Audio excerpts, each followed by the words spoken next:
성령 하나님, 이 시간 저희들 가운데 오시옵소서. 우리 가운데 오셔서 우리 마음의 중심을 사로잡아 주시고 우리의 생각과 우리의 마음과 우리의 감정을 모두 하나님께 드려 예배하는 자리가 되게 하여 주시옵소서. 세상 욕심에 막히고 세상 정욕에 이끌려 더럽혀져 우리 마음을 정결케 해주시고 오직 주님의 은혜의 통로를 통하여 오직 거룩하신 주님의 음성만 듣는 이 시간 되게 하여 주시옵시고 우리로 하여금 하나님 앞에 올곧게 서서 주님의 뜻, 주님의 나라가 이루어지는 이 세상만 들어가는 저희들 되게 하여 주시옵소서. 예수님의 이름으로 기도합니다. 아멘. 오늘 주신 하나님 말씀은 열왕기상 18장 1절에서 15절까지 말씀입니다.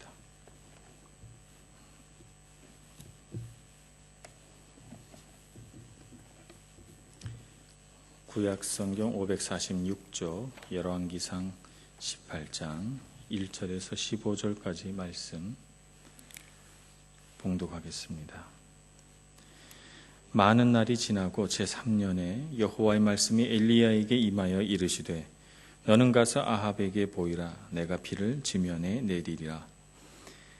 엘리야가 아합에게 보이려고 가니 그때 사마리아의 기근이 심하였더라. 아합이 왕궁 맡은 자 오바댜를 불렀으니 이 오바댜는 여호와를 지극히 경외하는 자라. 이세벨이 여호와의 선지자들을 멸할 때에 오바댜가 선지자 100명을 가지고 50명씩 굴에 숨기고 떡과 물을 먹였더라. 아합이 오바댜에게 이르되 이 땅의 모든 물 근원과 모든 내로 가자. 혹시 꼴을 얻으리라. 그리하면 말과 노새를 살리리니 짐승을 다 잃지 않게 되리라 하고 두 사람이 두루 다닐 땅을 나누어 아합은 홀로 이 길로 가고 오바댜는 홀로 저 길로 가니라. 오바댜가 길에 있을 때에 엘리야가 그를 만난지라. 그가 알아보고 엎드려 말하되 내 주 엘리야여 당신이시니이까. 그가 그에게 대답하되 그러하다. 가서 내 주에게 말하기를 엘리야가 여기 있다 하라. 이르되 내가 무슨 죄를 범하였기에 당신이 당신의 종을 아합의 손에 넘겨 죽이게 하려 하시나이까. 당신의 하나님 여호와께서 살아계심을 두고 맹세하노니 내 주께서 사람을 보내어 당신을 찾지 아니한 족속이나 나라가 없었는데 그들이 말하기를 엘리야가 없다 하면 그 나라와 그 족속으로 당신을 보지 못하였다는 맹세를 하게 하였거늘 이제 당신의 말씀이 가서 내 주에게 말하기를 엘리야가 여기 있다 하라 하시나 내가 당신을 떠나간 후에 여호와의 영이 내가 알지 못하는 곳으로 당신을 이끌어 가시리니 내가 가서 아합에게 말하였다가 그가 당신을 찾지 못하면 내가 죽임을 당하리이다. 당신의 종은 어려서부터 여호와를 경외하는 자라.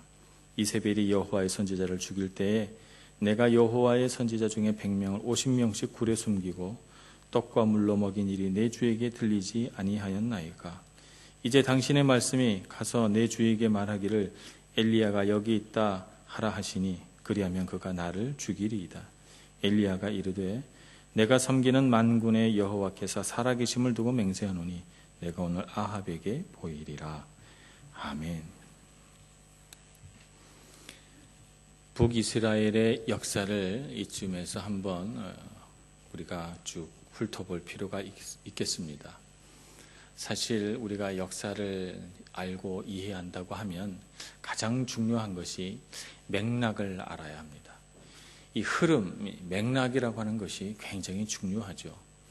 역사라고 하는 것이 그냥 하루아침에 만들어지는 것이 아니기 때문에 그 흐름을 이해하면 이 흐름이 어디로 흘러갈지를 우리가 이해하게 되고 그 흐름 속에 우리가 지금 살고 있는 이 현재가 어떤 위치에 있는지를 우리가 파악할 수 있습니다. 개인의 인생도 그러하죠. 개인의 인생도 우리가 사실은 그 사람이 살아온 얘기를 들어보면 그 사람이 어떻게 살아갈지가 좀 느껴지고 보이는 경우가 참 많이 있습니다. 또 그런 내 인생의 어떤 흐름을 내가 스스로 알고 그 흐름을 파악하고 있으면 지금 내 현재 가운데 내 과제가 무엇이고 내가 어느 시점에서 어떤 사명을 감당해야 할지를 분명하게 알 수 있게 됩니다. 맥락이 그래서 굉장히 중요합니다. 북이스라엘이 솔로몬이 죽고 나서 만들어졌습니다. 북쪽의 10개 지파들이 모여가지고 여로보암이라고 하는 사람을 왕에 앉혔어요. 그리고 나서 이제 역사가 흘러가기 시작합니다. 북이스라엘의 역사가요.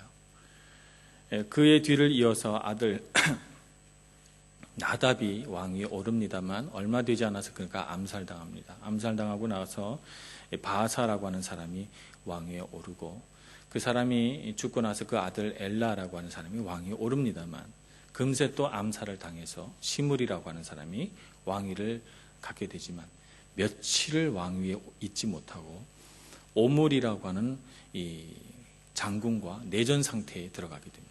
그 내전 상태에서 오므리가 왕이 되고, 이제 이 오므리의 아들이 이 대를 이어서 왕이 되는데 그 사람이 바로 아합이라고 하는 사람입니다.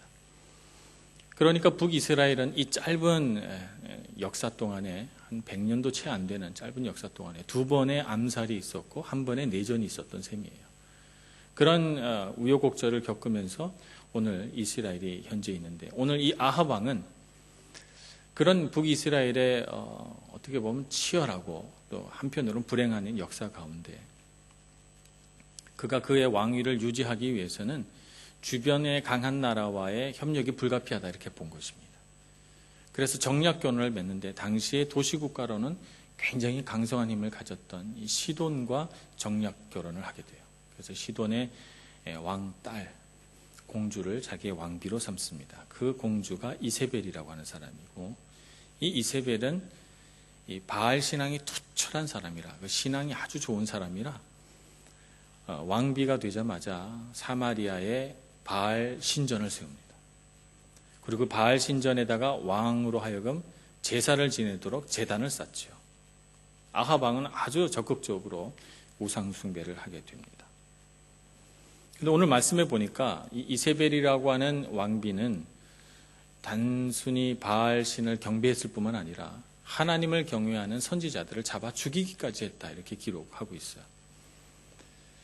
그런 상황 속에 이스라엘 백성들이 있었던 것이죠. 하나님께서는 이런 북이스라엘 백성들의 어떤 죄악들을 눈여겨보셨습니다. 나라의 지도자로부터 그 흘러내려간 좋지 않은 영향력이 백성들 가운데로 퍼져서 백성들은 하나님을 잊어버리고 바알신과 아세라신을 섬기는 일에 열심을 내고 있었습니다. 사실 하나님이 베푸시는 그 모든 능력, 모든 은혜는 하나님으로부터만 공급될 수 있는 것인데 백성들은 그것을 깨닫지 못하고 바알신을 부르짖고 아세라신을 섬기는 이런 일을 벌이고 있는 것이죠. 하나님은 분노하셨습니다. 그래서 하나님은 이렇게 결정하셨죠. 백성을 향해 공급하는 통로를 막아버리시겠다. 이들에게 더 이상 풍성함과 국력의 융성함을 허락하지 않는다면, 그렇다면 그들이 이 모든 은혜와 복의 통로가 이방신이 아니라 하나님인 줄 알게 될 것이라고 그들은 생각한 것입니다. 이렇게 생각을 해보면 우리가 하나님을 아는 방법이 두 가지가 있다는 것을 알 수 있게 되죠. 하나님을 아는 방법은 하나님께서 우리에게 복을 흘려주시는 복의 통로구나 하는 것을 통해서 하나님을 알게 되기도 하고, 그 복의 통로가 닫혀서 내 삶의 복의 통로는 하나님이시구나 라고 하는 것을 알게 되기도 합니다. 하나님은 하나님을 섬기는 백성에게 감사가 있느냐 없느냐를 가지고, 정말 하나님을 경외하는 마음으로 섬기느냐 아니느냐를 가지고 어떤 때는 닫으시기도 하시고 어떤 때는 열기도 하시는 것입니다. 오늘 이스라엘 백성들은 그 마음이 높아져서 이방신을 섬기고 복의 통로가 주님이신 줄 알지 못하고 스스로 높아져 이방신을 섬기고 있었기에 하나님은 복의 통로를 막아버리십니다. 그래서 그 땅 가운데 가뭄이 있게 됩니다. 시간을 하나님께서 정하지 않으셨던 것 같아요. 그래서 수년 동안 비도 이슬도 내리지 않겠다 이렇게 말씀하시고 정말 그렇게 됐습니다. 그래서 백성들 가운데 목마름이 있게 됩니다. 우리가 하나님을 바라보면서 정말 우리 마음속에 회복해야 하는 것이 목마름이에요. 정말 목말라야 하거든요. 정말 우리 삶 가운데 정말 평생토록 우리가 놓치지 말아야 할 것이 갈급함입니다. 이 갈급함이 있어야 하나님을 원하게 되고 하나님 앞에 나가게 되고 하나님께 기도하게 되거든요. 근데 우리 삶에 목마름이 없으면 우리 기도가 그쳐지게 됩니다. 더 이상 예배는 나에게 어떤 기쁨을 주지 못하게 되고요. 갈급함이 그치게 되는 순간 우리는 하나님은 너무나도 작아 보이고 세상은 커 보이게 됩니다. 그래서 세상을 향해 나가게 되고 내 안에 숨겨진 목마름, 내 안에 뭔가가 막 원하고 갈망이 일어나고 갈증이 일어날 때 그것을 하나님 안에서 찾으려고 하지 않고요. 세상에 나가서 찾으려고 해요. 그래서 세상의 즐거움, 세상의 쾌락, 세상의 성공, 세상의 성취 이런 것들이 내 갈급함을 채워줄 거라고 그렇게 생각을 하면서 세상을 이렇게 다닙니다. 그것은 마치 아버지에게서 재산의 절반을 얻어가지고 외국으로 떠난 탕자의 마음과 똑같습니다.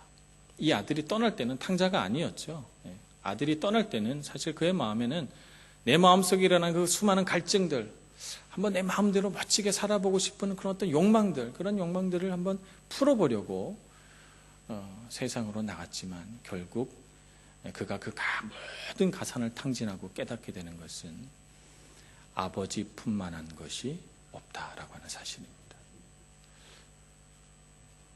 어찌 보면 우리도 어떤 모양이든지 우리 각자는 다 그런 탕자의 모양을 조금씩 가지고 있습니다. 세상 속에서 우리의 재능을 소비해 버리기도 하고 세상 속에서 우리의 재물을 소비해 버리기도 하고 때로는 세상 속에서 우리가 갖고 있는 욕망과 열정들을 소비해 버리기도 하고 그래서 정말 우리가 그 모든 것들을 통해서도 내 갈증을 치울 수 없다는 사실을 깨닫고 나서야 아무리 세상의 것을 움켜쥐려고 해도 나는 점점 배고파질 뿐이라는 것을 알고 나서야 하나님을 찾게 됩니다. 그렇게 하나님 앞에 머무르게 되죠. 그런 경험은 우리가 두 번 할 수 없습니다. 두 번 하기 원치 않습니다. 우리 마음속에 갈망이 있어야 됩니다. 갈증이 있어야 되죠. 그래서 내가 지금 충분히 행복하고 기쁘고 안정돼도 우리 마음속에 있는 하나님을 향한 갈망은 시들어지지 않아야 합니다. 하나님을 향해 부르짖어야 하고 하나님을 향해 주님 좀 더 빛을 제게 비추어 주옵소서. 주님 제게 더 많은 사랑을 부어 주옵소서. 주님 제게 더 많은 은혜를 베풀어 주옵소서 라고 고백하고 기도하면서 우리 가슴 가득히 우리 영 가득히 하나님의 벅찬 사랑과 은혜가 꽉 들어차도록 그렇게 주님 앞에 예배하고 기도해야 하는 것입니다. 그렇게 되기를 소망하는 여러분들이 되시기를 바랍니다. 그렇게 될 때 우리 인생이 정말 안정감 있고 기쁘게 되는 것입니다. 세상을 바라보면 정말 그런 충만함과 안정감을 잃어버린 사람들을 많이 보게 됩니다. 그래서 하나님께 정말 그런 게 있을까 의심하고 세상 속에서 혹시 그런 걸 찾을 수 있지 않을까 소망하면서 세상에 한 발을 하나님께 한 발을 이렇게 양쪽 발을 놓고 이쪽 저쪽으로 무게중심을 이동하면서 여기저기서 다 얻어보려고 하는 그런 마음 속에서는 그 갈급함을 채움받지 못할 것입니다. 오늘 우리는 주님 앞에로 달려와서 오직 주님으로부터 갈급함을 채움받고 충만해지시는 여러분들이 되시기를 소망합니다. 사르밧 과부가 바로 그런 사람이었죠. 정말 충만해지기를 소망했지만 그의 삶은 가뭄 속에서 정말 가난해지고 궁핍해지고 작아졌어요. 하나님께서는 이 간절한 여인에게 엘리야를 보내셔서 그의 삶에 풍족함이 있게 그의 삶에 생명과 기쁨이 있도록 그의 삶을 이끌어 가십니다. 그렇게 세월이 많이 흘러갑니다. 세월이 흘러서 오늘 18장 첫 부분에 보면 많은 날이 지나고 제3년에 이렇게 기록이 되어 있습니다. 많은 날이 지나고 제3년에 문장을 잘 읽어보면 어떤 단어가 생각나냐면 마침내라고 하는 단어가 생각이 나죠. 많은 날이 지나고 제3년에 3년이라는 시간이 짧다고 생각하면 참 짧아요. 사랑하는 연인과 사랑에 빠진 사람에게는요, 3년이 언제 지나갈지 모르죠. 금세 지나가요. 벌써 3년 돼서 이렇게 되죠. 군대 간 사람들에게 물어봐요. 3년이 안 지나간다 그러죠. 안 지나간다고. 정말 하루하루가 너무너무 힘들죠. 그래서 어떤 과학자는 시간이라고 하는 것은 과학적으로 계수할 수 있는 수량이 아니다 이렇게 말합니다. 사람마다 느끼는 시간의 속도가 다르기 때문에 그렇습니다. 고난 가운데 있으니까 시간이 안 가는 거예요. 3년이라고 생각하면 풍요 속에서 3년을 지내면 너무너무 행복하고 좋았을 텐데 이 3년이 너무너무 힘든 거예요. 그래서 많은 날이 지나고 제3년에 이렇게 표현하고 있는 것입니다. 물이 부족하니까 결국에는 풀이 마르고 나무가 죽고, 그러니까 자연히 짐승들이 못 먹게 되고 짐승들이 굶주리게 되니까 사람이 먹을 양식도 적어지고, 사람이 먹을 양식이 적어지니까 국고가 비게 되고, 국고가 비게 되니까 국력이 쇠퇴해지고, 이런 악순환 속에서 백성들은 피폐해지고 나라는 점점 더 몰락해가는 3년 동안의 일들이 바로 그런 일들입니다. 그런데도 왕은 뭘 걱정하냐면, 백성들이 이렇게 가난해서 먹을 게 없으니 어떻게 하면 백성을 먹일까가 아니라 왕궁에 있는 말과 노새들이 굶주리니 어떻게 하면 이걸 먹일까, 이걸 걱정합니다. 그래서 왕궁 맡은 오바댜하고 노새와 말을 먹일 풀을 한번 찾아보자, 물을 찾아보자 하고는 길을 떠나는 것입니다. 백성들보다는 자기의 권력, 이것을 유지하는데 온 마음과 신경이 가 있는 어리석은 왕의 모습을 보게 됩니다. 이 수많은 시간 동안 백성들에게는 아까 말한 것처럼 핍박도 찾아옵니다. 하나님 믿는 사람들을 이세벨이라고 하는 왕비가 속속 찾아내서 그 선지자들을 죽이고 핍박하는 일들이 벌어지게 되는 것이죠. 그 땅에 물만 마른 것이 아니라 그 땅에 하나님을 믿는 신앙도 말라져가는 그런 끔찍한 모습들이 일어나고 있습니다. 자, 이런 날이 많이 지나가는 이런 날, 하나님을 믿는 하나님의 사람들은 어떻게 살아야 할까요? 어떻게 이 힘든 시간을 이겨내야 한단 말입니까? 목이 마르고 배가 고프고 영이 죽어가는 소리가 들리고 소망이 끊겨질 때 우리는 어떻게 해야 할 것인가?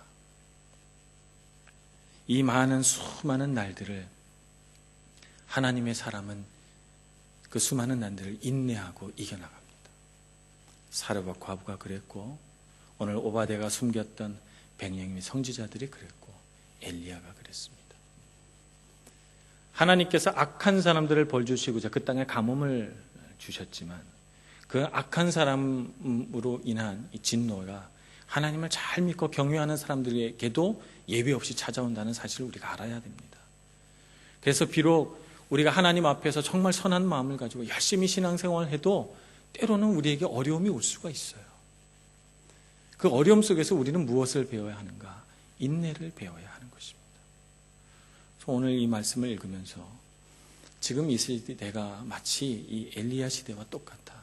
여기는 3년이지만 우리는 5년을 지금 지내가고 있잖아요. 2008년도부터 시작된 경제위기가 아직도 끝나지 않았어요.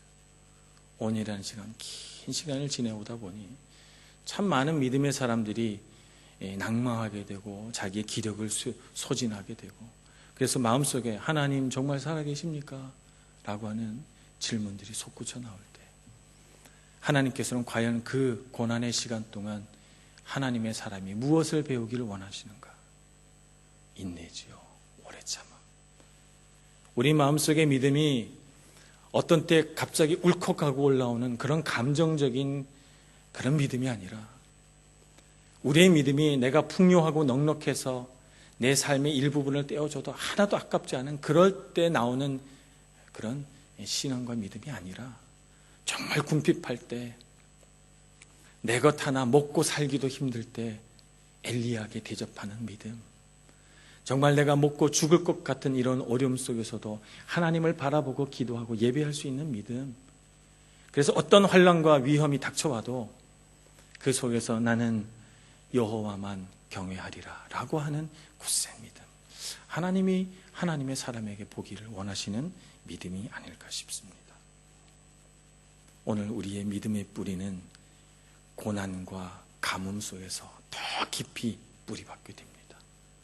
생수의 근원을 찾아서 마른 땅 깊이 우리 믿음의 뿌리를 박고 정말 지하 밑 깊은 곳을 흐르는 그 생수의 강을 맛보시면서 이 어려운 때를 이겨내시는 여러분 모두가 되시기를 축복합니다.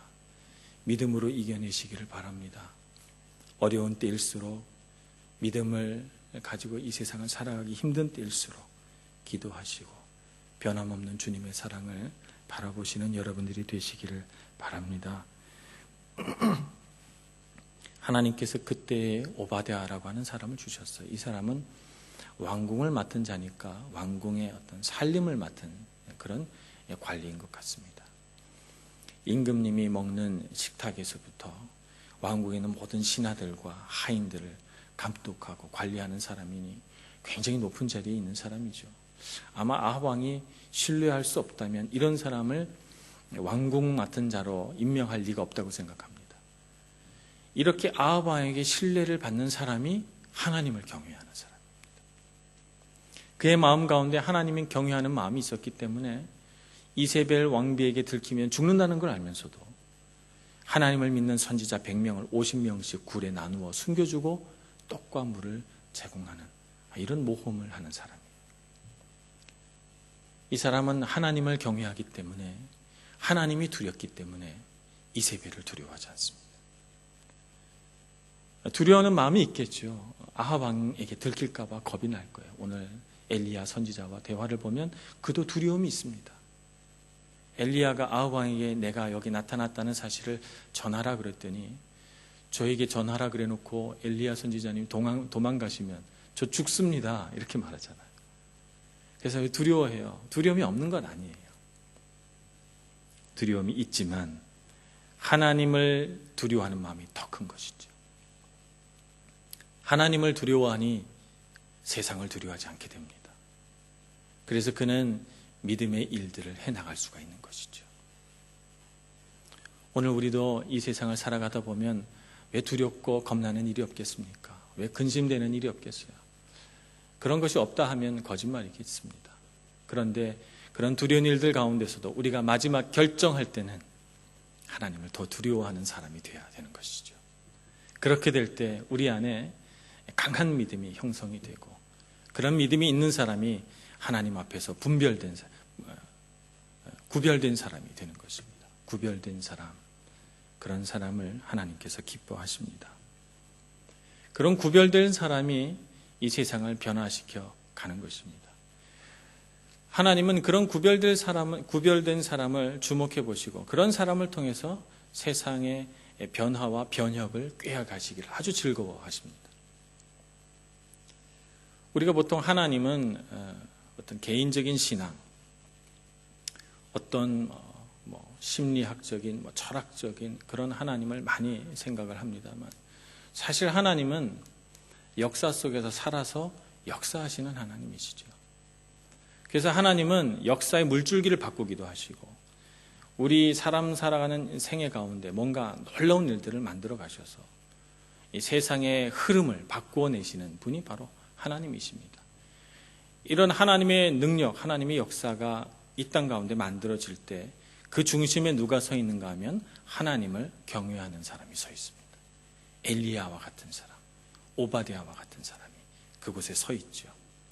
그래서 하나님의 그 놀라운 그 변혁을 이 세상 가운데 흘려보내는 축복의 통로가 되는 것입니다. 오늘 우리가 믿음 가운데 연단된다는 것은 바로 그런 사람이 된다는 것을 의미합니다. 우리에게 여러 역사의 흐름이 지나가고 있습니다. 우리 개인의 역사가 우리 삶을 통해서 지나가고 있습니다. 우리 가정의 역사가 나를 통해서 흘러내려가고 있습니다. 우리 교회의 역사가 우리 여러분 각자의 삶을 통해서 흘러내려가고 있어요. 어쩌면 이 땅과 우리나라의 역사도 우리를 통해서 흘러가고 있는지도 모르겠습니다. 그 흐름 속에서 나는 과연 하나님의 역사와 놀라운 변혁을 일으켜내는 믿음의 사람인가? 나는 과연 내 삶 속에서 하나님의 놀라운 역사를 만들어가는 사람인가? 아니면 그냥 세상에 흘러가는 대로 끌려가는 사람인가? 우리 가정의 흐름 가운데서 나는 뭔가 변화를 만들어내고 변혁을 이 이루어내서 하나님의 역사가 일어나게 하는 사람인가, 아니면 그냥 우리 가정이 흘러온 역사대로 또 다른 반복을 되풀이하면서 살아가는 사람인가. 우리 교회도 흐름이 있습니다. 이 흐름 속에서 나는 뭔가 하나님의 놀라운 역사를 만들어가는 사람인가, 그냥 흘러가는 대로 그냥 맡겨서 가는 사람인가. 선택은 우리의 손에 있습니다. 하나님을 믿는 믿음으로 세상의 변화를 가져다 주는 그런 사람들이 되시기를 축복합니다. 믿음의 사람이 되시기를 바랍니다. 그래서 곤고함 가운데서도 주님을 바라보고 믿음으로 올곧게 서셔서 정말 하나님의 뜻이 온전히 우리의 삶 가운데, 우리 교회 가운데 이루어지게 하는 믿음의 사람 되시기를 간절히 축원합니다. 기도하겠습니다. 사랑과 은혜가 많으신 하나님, 세상 살아가는 것이 너무나도 힘들고 공고하고 목이 마르고 괴로울 때 주님을 바라보고 주님을 향해 손 높이 듭니다. 주님이 우리의 생수 되시며, 주님이 우리의 음식 되시며, 주님이 우리의 기쁨 되시며, 주님이 우리의 소망 되심을 이 시간 고백합니다. 세상이 아무리 힘들고 우리를 괴롭게 해도 주님을 바라보면서 기쁨을 잃지 않게 하여 주시옵소서. 하나님을 바라보며 우리의 잃어버린 안정감을 회복하게 해주시고, 이 세상 고난 앞에서도 당당하고 떳떳하고 용기 낼 수 있는 저희들 되게 하여 주시옵소서. 예수님의 이름으로 기도합니다. 아멘.